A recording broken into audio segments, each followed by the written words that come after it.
Jeg sier det sånn, og så ser vi hva som skjer. Yes, it's 2019, and it's day one. And Linn and I, we are going through the last interview that Miles and you did in a neighboring town. And you said that there was something that you would like to add, but you felt that it was something that was holding you back and it causes pain. So this is not an easy thing to come out with. But at the same time it's very intriguing, it's exciting and it's important. So we would like to hear all the details that you can remember about the story. So what was this that you felt afterwards that I need to have this in there? Well, the first memory of my life, I will have to be, I was maybe 6 or 7 months old, and I remember that my mother was taking me for a stroll, and it was maybe May or June, and I was very little, and I remember that I thought it was very peculiar that I was so short, and I didn't have the concept of being a baby, but I was laying what do you call it, a baby... A crib? A baby crib, and I was very short, and I couldn't communicate. I knew the language, but obviously because I was a baby I could not communicate, and I could not stand up, and I saw that it was a beautiful spring day. The sky was blue, and I felt pretty good, and I knew that my mother was going. She was.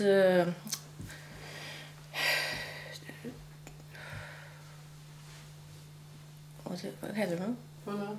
Going for a walk, yeah, med barnvogn. Go walking, promenade. Walking with me, and I could see a picture of myself in sort of in my left, from my left side I could see myself in some sort of a portal. I saw the picture of a man, and I felt that was me, and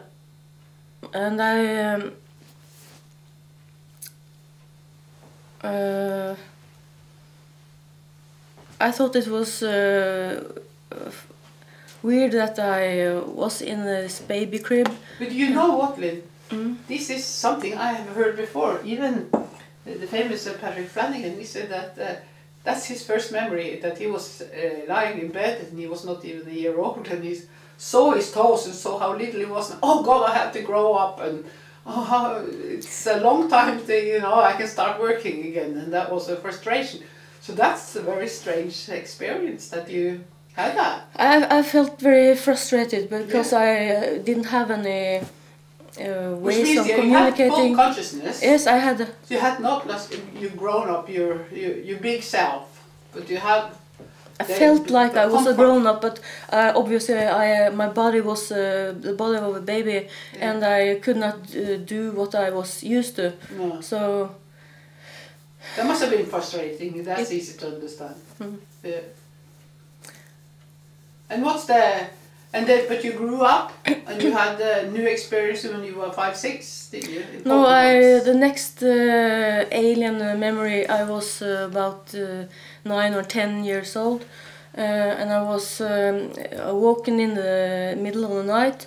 It was very dark, but I could see a little fellow standing beside my bed, and he was maybe 1 meter 20 centimeter high, and he was he had a wig on, a dark wig, and I felt like I knew him somehow, and he bent over my bed and looked me in the eye, and I could feel that he was concerned about me and that he was checking if I was okay. But well, you said just now that my next alien experience, you said, but why do you say alien? Why wasn't this normal? Why didn't you feel did you feel that there was a challenge to your waking life? There was in a conflict with your waking life, the normal life? I call him an alien now because at that time I didn't think of him as an alien. No. But I didn't know what to call him. I didn't have any concept of UFOs or aliens back when I was a little girl. I had some of the same. As long as I can remember, every night I would sleep I would come into the bed of my mother and father, insisting on staying between them, holding on to one and the other, and with my one foot there and one foot there. Still, I knew they would be coming to get me every time. That was strange, you know.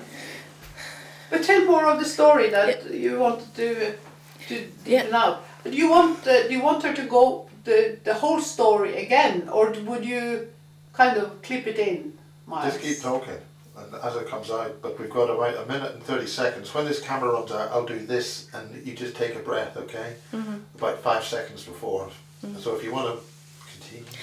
Yes, and he bent over my bed and looked me right in the eyes, and I could.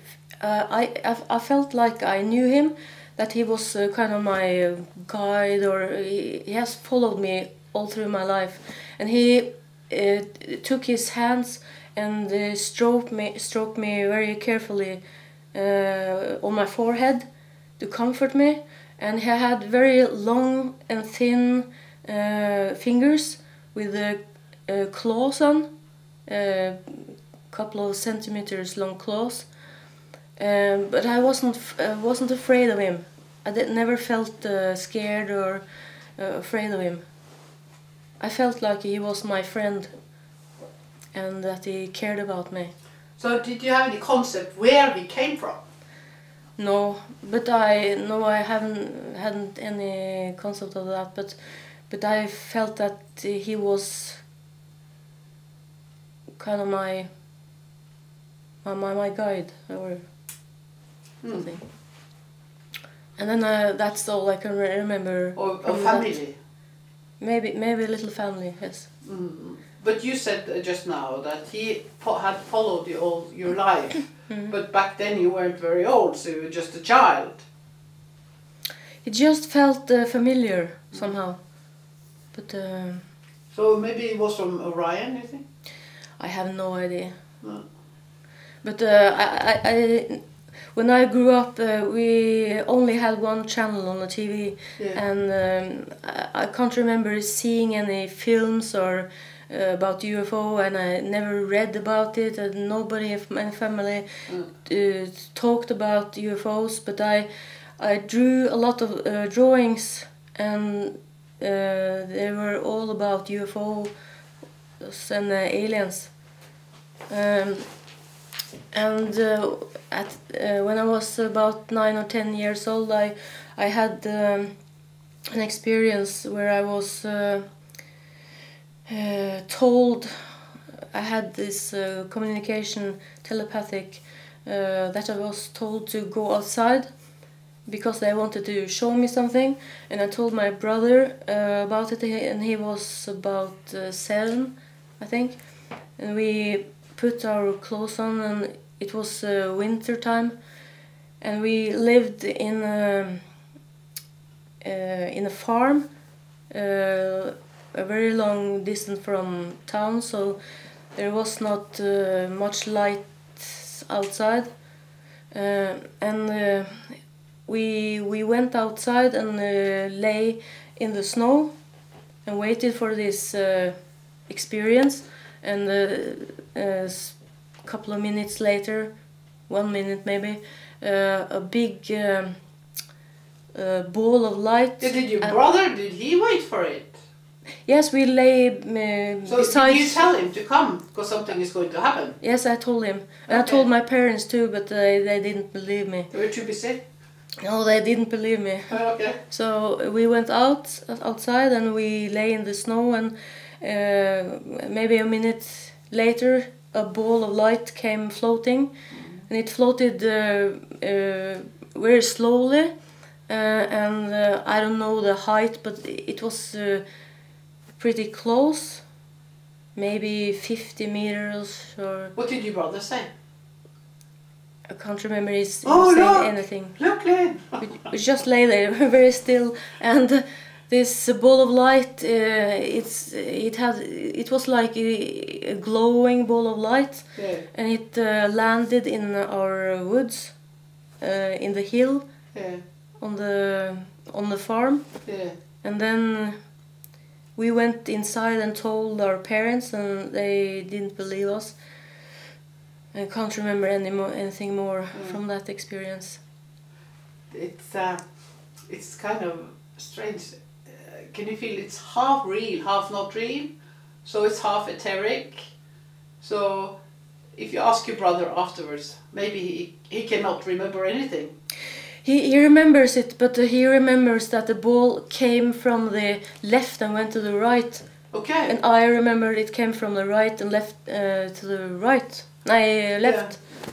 I don't know why that is, but that should have led to, he must have trusted you quite a lot for him to come with you, and then it happened, and you know you were right, and the other wouldn't believe you, but I was there and I know you were.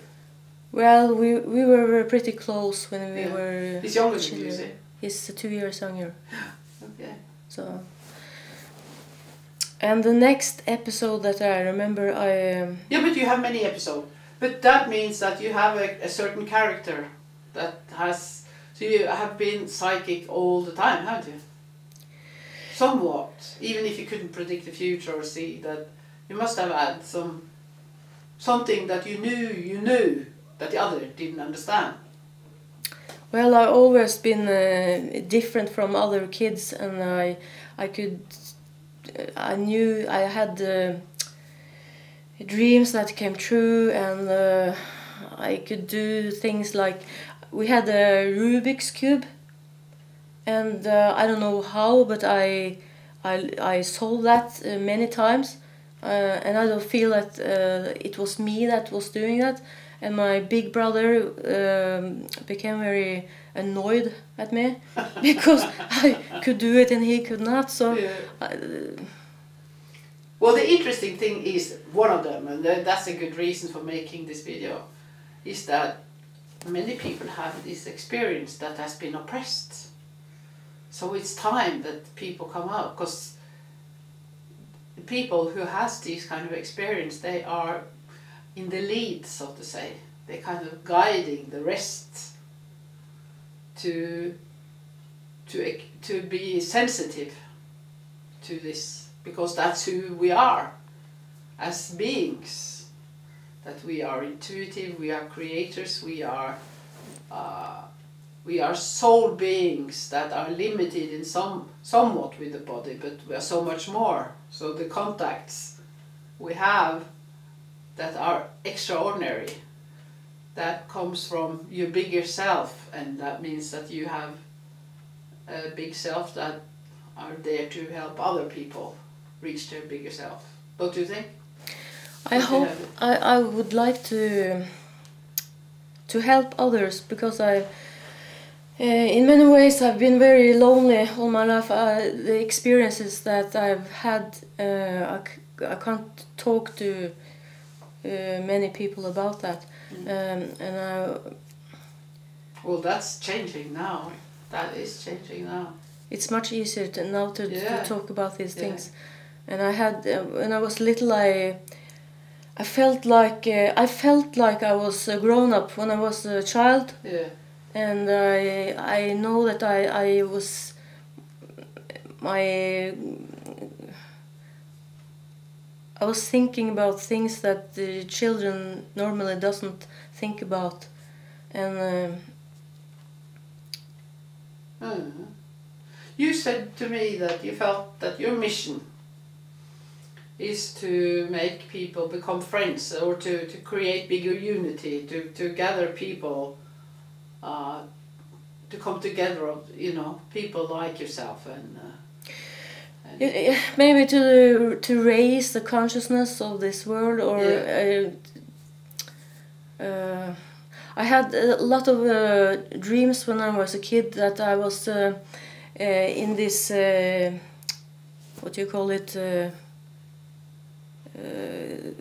It was a World War III. After World War III, what do you call it? Du får på norsk, hvis det. En sånn apokalyptisk mission. After apocalypse. Yes, that I was supposed to help others, and well, I think that's now. I think the apocalypse is now, anyway. Because the worst timeline didn't happen. We have avoided that because we managed as a collective to choose a higher timeline, a brighter timeline for everyone, which was in the original plan. But you know, it looked dark for a while. But now we're on the track again.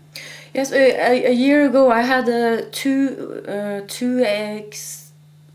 extraordinary dreams. That I was in the mountain somewhere, and I told my husband that I was going for a walk into the mountains, and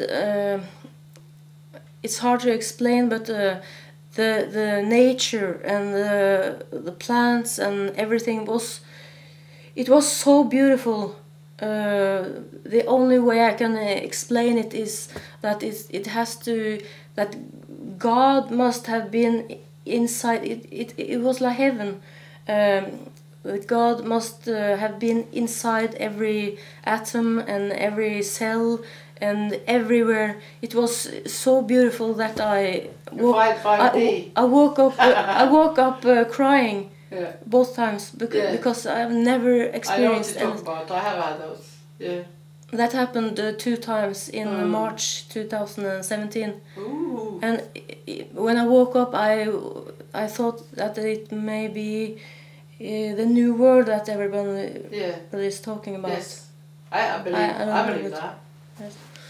So it's somewhere, but we haven't manifested for us to see in this body yet. You have no feeling. Have you asked inside your team, your guides, where do you come from? Where do I come from? Have you asked that? I have a feeling, I don't know, but that I come from a Pleiades. But I'm not sure. Why do you feel that? It's just a feeling. You do. It's true. But the reason why I started this journey is because when my little boy was 2.5 years old, he started telling me about stories.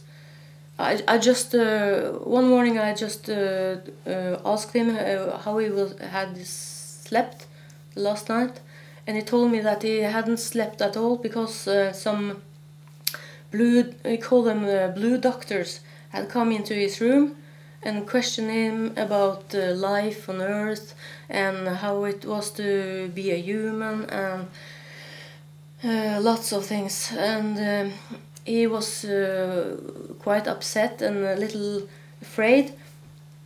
And it was because of his... That's not true. I mean, partly true, but that was the waking remembrance. But you are the first waver, a star seed who came in, so he might, have been triggering you wake up on some level. But it's not that this started? You said that, you know. No, but I didn't remember it, or I didn't.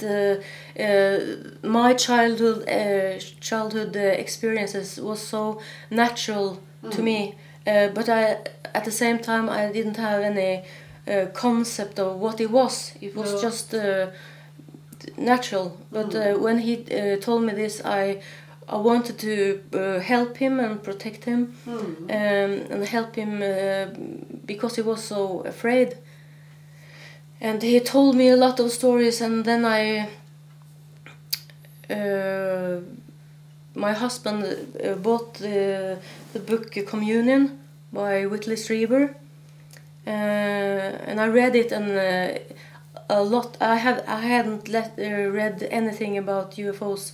That was my first book, and the things that Whitley Strieber's son was telling was very similar to what my boys was talking about. Yeah. But you know, this made me remember the fact that Norway is the country in the world where extraordinary experiences like the things that you are describing are actually being reported. And the reason for this is, if there's something that you cannot see, then it's not there. That's the way the thinking in Norway is.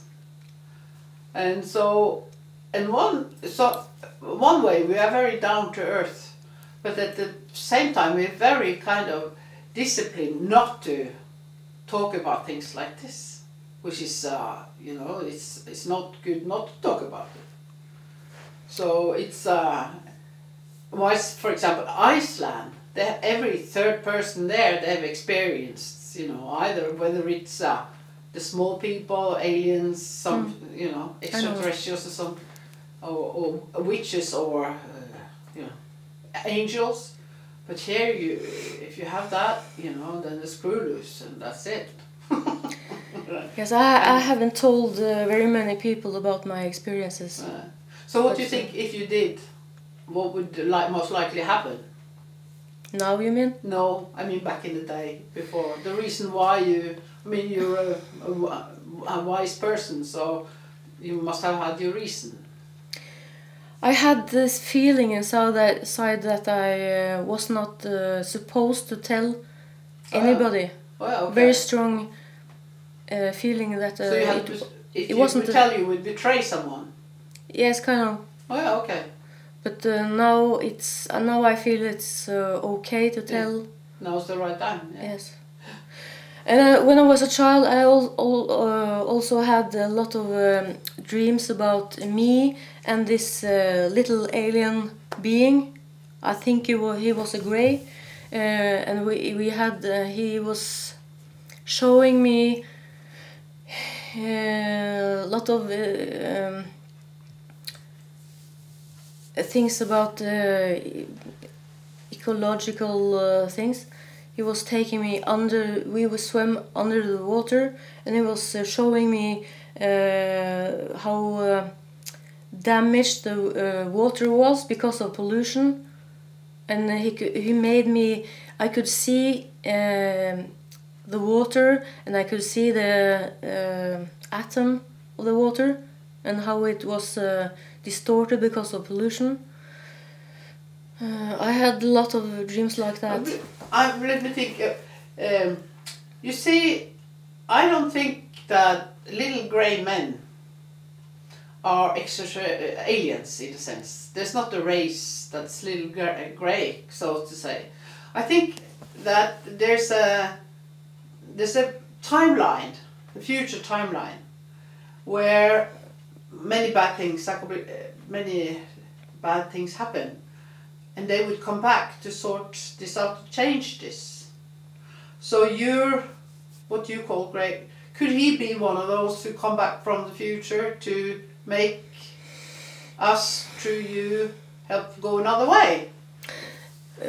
Maybe, because he was very concerned about the earth and the ecology and how we as humans destroy our planet, and Yeah.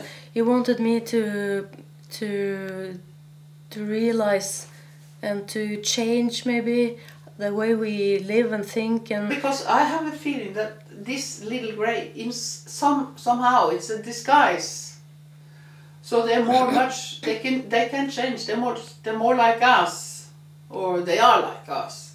Well, but they present themselves as a scary thing, you know, as both. They have the loving thing that you could feel heart to heart, or you know, which is beyond words. well, the experiences that I have had with the Grace is positive. Yeah. And I could feel that he had feelings, Yeah, and he cared about she me. says the same. Yeah. She had a baby with or two maybe.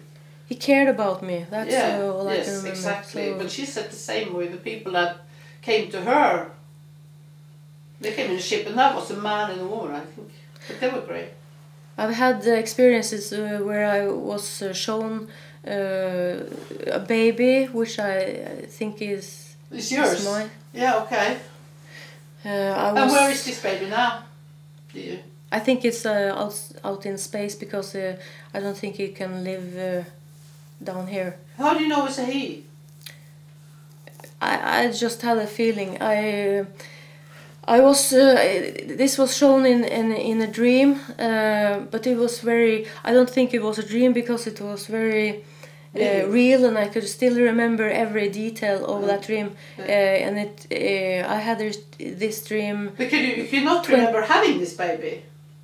No, but I can remember that one day when I was 28 years old, I woke up one morning and I had pain in my belly button. Oh yeah. And I could feel that a very long metallic object had been inserted inside my belly button, and I thought that was weird. And I went into the bathroom and to check it, and I had a little round mark or wound inside my belly button, and I couldn't sleep on my stomach for 3 days because of the pain. And a couple of months later I had this dream that I was I think it was a spaceship, I don't know. I was were two women there, not human, but they kind of looked like humans, but they had perfect complexion. They were very, very white, almost like white china, perfect skin, and I could feel their feelings, and I could kind of hear their thoughts, and they were escorting me into a room. It was an arched door. We were in a dark room, and they were leading me into a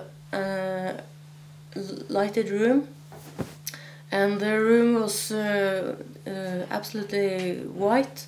The floor and the walls and everything was white, and in the middle of the room there were 4 squares or kind of chairs, not ordinary chairs, but 4 box-like chairs that was molded inside of into the floor, and we sat down, and this woman on my right, I could feel her. She had this very feminine energy, they both had, and I could feel her feelings, and she was excited, but she was also a little nervous because they were going to show me something, and they were afraid that I would react negative to what they were going to show me. And this was a very important thing that they were going to show me. And the other woman, the one on the left, left the room, and she came back with a bundle. A baby bundle? Yes, and she showed me. She lay this bundle down, and it was a little baby inside. And this baby looked like it was oriental somehow. It had big dark eyes, slanted eyes. And I thought it was very cute. And I felt positive about it, and they were very relieved that I felt this way. And I could feel that they were very excited about my feelings, and you know, can I say something about my interpretation of what you're telling me? Mm. And that is the fact that the energies that you talk to. So the women, they were very like white, very perfect. Another word for that is very pure, very, very light, very pure but human. And a bit strange because they came the way they did. And so they came with a baby that looked oriental. That's the other side of the world, which is a far away off thing, you know? Yeah. So it's a way of presenting themselves to you and making you experience, so you see a true nature of who they are without them necessarily looking like that on a different level. That's why, because it's all weaved in for you to grow and use your own inner language, your own inner experience up till now. And you are rich in experience and in language, so that's this must have been, this is, to me, I feel is a very important event in your life that you had this. It was very important, and I felt very close to these women. I liked them very much. Yeah. And I can. But that could also be you on a different level, but totally Maybe. pure. I felt that they were not that they were artificial made. Mm. They were made to be kind of like nurses. Yeah. So that would they be had the a kind role. of stylistic. So, in the way you being 28, so we're talking about the 90s. Mm-hmm. And people didn't know too much back then, to be honest. And so you understood the notion that this was not normal human beings. That's dark and light, and you know, we have your sides, and you know, nobody's perfect like you could be in a dream or in a film or some. And they had all this. These were people that were pure, and you loved them, but they were also in construction because nobody is like this. No, and I felt that they were programmed somehow to be. They had a job to. They were made to do a job, and they were programmed to be. They were very feminine, and they were very kind, and they did their job perfectly, and. Didn't scare you. It didn't scare me, no. And this is I think if the people watching this, that's the question people have very often when it comes to extraterrestrials or out-of-towners or what do you call them, that if is the fear they bring, that are they negative or are they positive? Who are they? That's, you know, that's the everlasting question. And you have only positive experience, you think? Or do you think they were negative somehow? What do you think? The things that I remember about aliens is very positive. But the thing I was the thing I've been scared about when I at night, it was humans. I was scared that humans would come into the room. I don't know why, because I don't have any memories of humans coming into the room, but that was what I was most scared of. But I have I don't know if it's MILAB experiences, but I have a lot of things that maybe is MILAB experiences with humans, and that's what scares me the most. Oh, yeah. Well, I don't know too much about that. Why do you think that?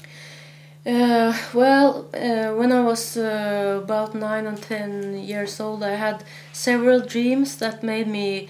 I felt very ashamed for many years, because I felt like a horrible person, because I had these dreams that I was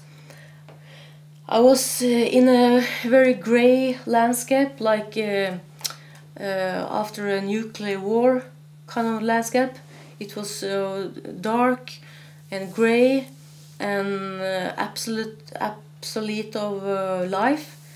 And a lot of people, maybe 20 people, were standing before me, and it was my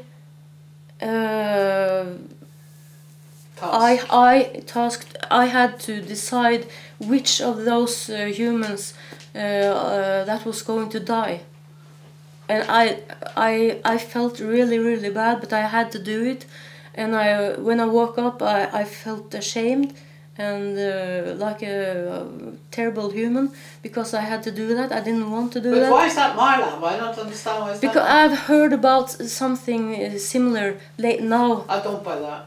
But this is previous lives. This is karma. This is something that you have experienced. This is. I'm not sure, because I had a lot of other experiences. Yeah, well, also maybe similar. with others I would change my mind, but so far you haven't made it. And I have also a different. I had implants. Yeah, tell us about that. In May 2018, I had an experience where an implant fell out of my ear after I had taken a shower. I was cleaning my ear, and something fell out of my ear, and I checked it, and I wanted to know what it was. Yeah. And it was a very thin, maybe 1 millimeter thin. I don't know what to call it, but it was a little square, and when it looked like a trumpet, and I could roll it out, and it looked like a square, and it was 2 centimeters long. You shouldn't have thrown it away. No, I know that. I was thinking about it, and maybe I shouldn't throw it away, but I didn't know that anybody would be interested, so I did. Yeah. I'm sorry, I did. But, and when I let go of it, it turned into a trumpet again. Yeah. So that means, could it be some alien material that was magnetic? So I don't know what it was. I don't know if it was a human or alien or what. And another thing is in my eye. I have had for at least 20 years. I could see it when if I'm outside and the sun is shining, and I close my eyes, I can see it looks like a bug, an insect, and it is in my left eye.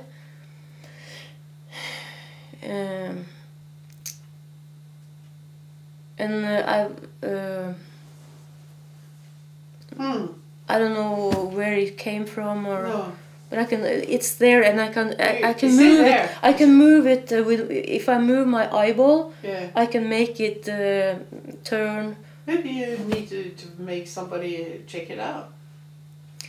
Yes, maybe if I Yeah. find somebody that Yeah. does that. The doctor. It's very interesting. I need something to drink now.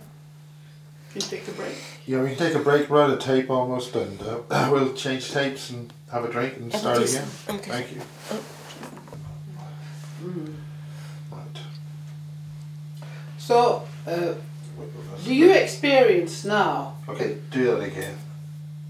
Yeah. Do you, Linn? Hmm? What do you think about now? You know, all through 2018, the energies have been very strong.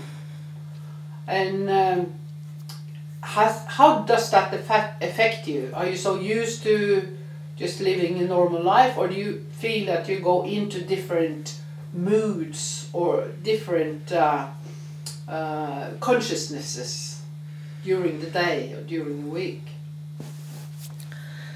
I'm not sure. I have troubles sleeping. It's very difficult to go to sleep, and I wake up several times during the night, and it doesn't feel like that I need to sleep as much as I did before. Oh. And as I mentioned, but you have had the very strong experience. You mentioned among the out of body kind of experience. Out of body experience you have had several times. Yes, I had two in 1 week when I was about 30 years old. In 1 week I had a very strong out of body experience. It was during the night. It was the same experience, but it happened 2 times that week. The same experience. It's the same experience. The second one was like an echo of the first. And the experience was that I was in space, and there were several planets or moons or around me, and it was dark. You were flying. I was kind of flying, and I was in my light body. Oh yeah. I looked down, and all I could see is I had a human body, but it was all light, and my vision was 360 degrees. Yeah. I could see all around. Yeah.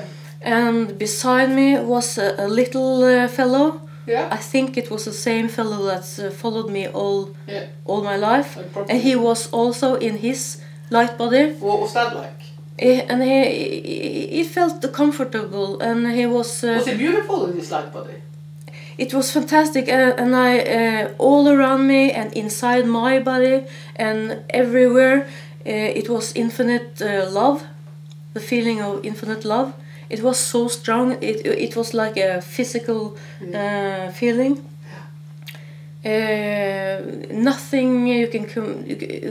Nothing is better than this feeling, and I didn't want to leave. No. And at the same time, I was in my. I didn't have the same personality that I have down here. No. I was much larger in a way. I was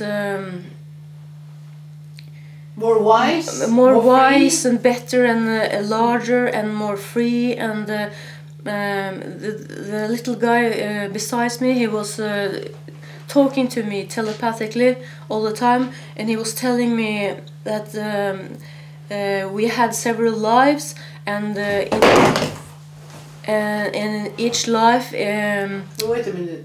Keep playing. Oh yeah, okay. We have several lives, and every life we have a different body, and we have also a different personality. And when I was up there, the personality that I have now is kind of like a costume.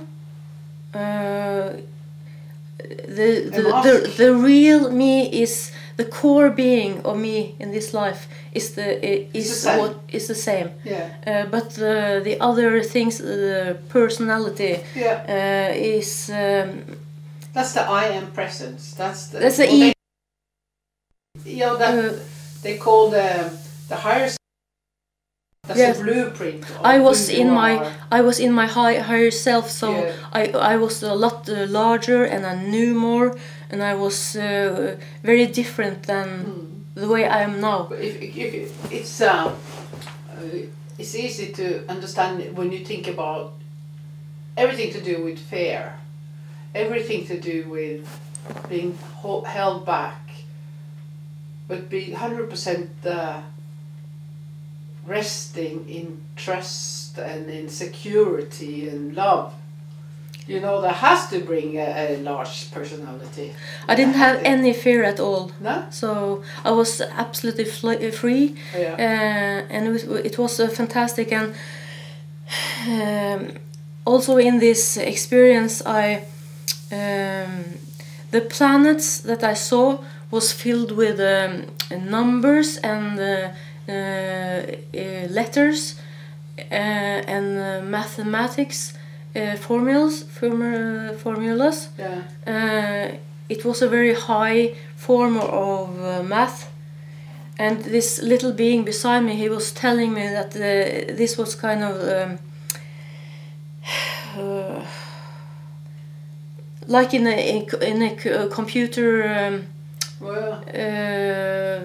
like program. This physical life was programmed by somebody, and the number. It's a matrix. I didn't understand the concept of a matrix back then, but now after I've seen David Icke's and he's talking about the matrix, and now I can relate. Yeah. It was the recipe of this physical world, if you.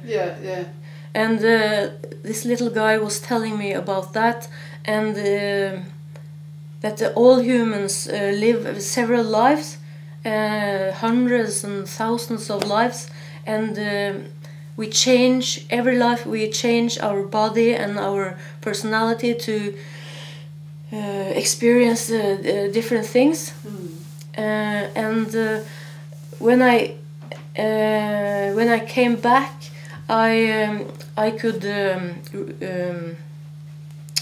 I don't know, sammenligne, compare this life and this other experience, and nothing you can compare is better than this infinite life, infinitive love. And I call it God because it has to be God. Nothing is better than this infinite love. And I could now understand why this world is called Maya. That is, it's an illusion and it's a dream, because when I compare, nothing is real but this infinite love. This life that we feel is very real is nothing but a dream. No, that's true. So that's the best experience I've had all my life, and I got very depressed afterwards. I could feel this when I came back. I could feel this infinite love whenever I thought about it, and I was longing to get back, because it was so fantastic and so beautiful that I became very depressed. So after about, I just sat on the sofa, wanted to go back, and after about 3 weeks it disappeared, and I think that was because they wanted me to live this physical life. Yeah, I have had many experiences like this. But Mars, I think it's a good way to end. When she's talking about what she said, I think that's the point of it, no? We've only started the second session. Yeah, but she... Man kan jo klippe, hvis jeg forteller andre historier, så kan man jo klippe... Ja, hvis du har andre historier, så er det morsomt det. Jeg har det som Man in Black-historie. Ja, men det... Ja, nei, jeg synes at it's so interesting to hear that you tell about how you are in your 50s, are you? I'm 51. So that makes you one of the first waiver for the group of first waivers. And if you're a player these, and I think you're of the Blu-ray too, I think, but I'm not sure. Well, no, you're not. You're not of the Blu-ray. I'm not sure. Right. When I was about 9 years old, I also had one experience when I was. It's not exactly the same as this out-of-body experience. It was more like a nature experience. I blended in with the nature, and it was a very fantastic experience also. I could feel the nature, I could feel the connection with the sky and the earth, and it was very powerful. And yeah. So what has happened to your way to growth has been that you have a teacher or a team of teachers on the other side that's with you. Many people, most people, they have in this world, so they have to go with the teachers, but you have, like I do, we are kind of self-taught in a sense that other people cannot see the teachers or the way we go, because it's on the other side. Well, I always have felt that I have several people nearby me, a group of people, and when I was 15, I saw this group of people, and they looked human, but the color of the group was kind of purplish, pink purplish, and that's your color. That's your gray. They were female and males, and I. You mean both men and women? Yeah. Men and women, yes, and I've also had. I feel that I've been helped all my life, and sometimes I could see kind of like a blue.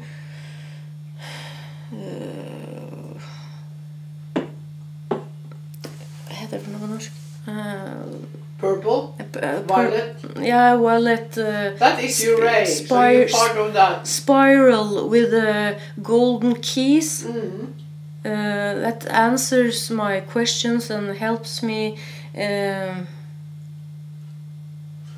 But why haven't you not, till now, why haven't you not going started a healing career or psychic career or something like that in your life? I haven't either, but we are the rare. I feel that this is now is the time to start that, because when I was 15, I met my husband, and you must tell that story, because I think it's part of the whole thing. I feel the same way. I had this after we had been together for about 2 months. I had this voice, a male voice, that told me that about the future, and that being with him was destiny. Your destiny. Or I had a purpose in life, and this purpose was to be with him and help him with a lot of things. Yeah. And I could see him in the left of my vision. I could see him, and I could. And they told me that we were going to be together for a number of years, and that I was going to help him. experience a lot of difficult tasks, and that we would split up. They didn't say how many years that would take, but they said that we would split up after a while, and I feel now that I'm finished with that project. You have, first of all, you have 2 children together, no? Yes. One boy and a boy, beautiful people. And then he was crazy about sex and partying and UFOs. And he loved you, but he was difficult. It was not easy. Was that ego? Male ego? I'm not sure. He comes from a very prominent family. Contacted the Illuminati and the whole shit. Well, his dad is an I know him. Yeah. Oh, sorry. I'm sorry I interrupted. Go on. He's been to the Bilderberger meeting at one time, and I accidentally saw him on a video with I think it was in 1809. Kissinger came into this Bilderberger meeting, and my father-in-law sat next to him in the car. And I don't feel that is a coincidence. No, bastards. Well, never mind that. That's their thing. It's not you. So our interest here now is that your ex-husband, and you told me another time, that you were told back then that you would divorce at a certain time, but then you would become good friends. They didn't say that we would become friends, but they said that he wouldn't understand because of the way he was. He wouldn't understand my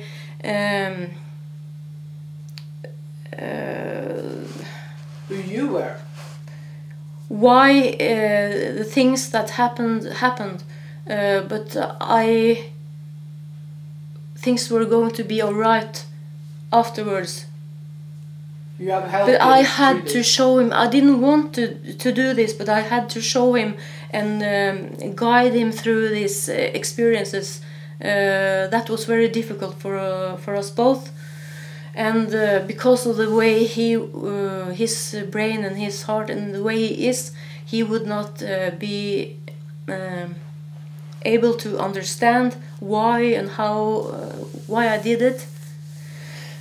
But did you divorce him, you mean? No, the main problem,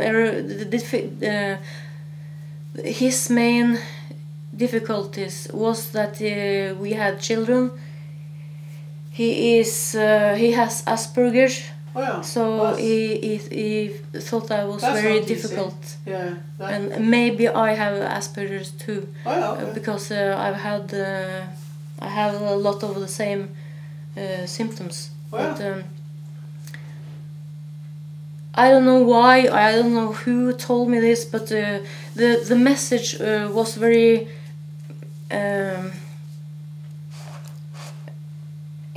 I couldn't say no to this mission. It was very. Now you're ready for something. Now I feel that I'm ready for something totally new, and I feel that the things that is important now is to connect with other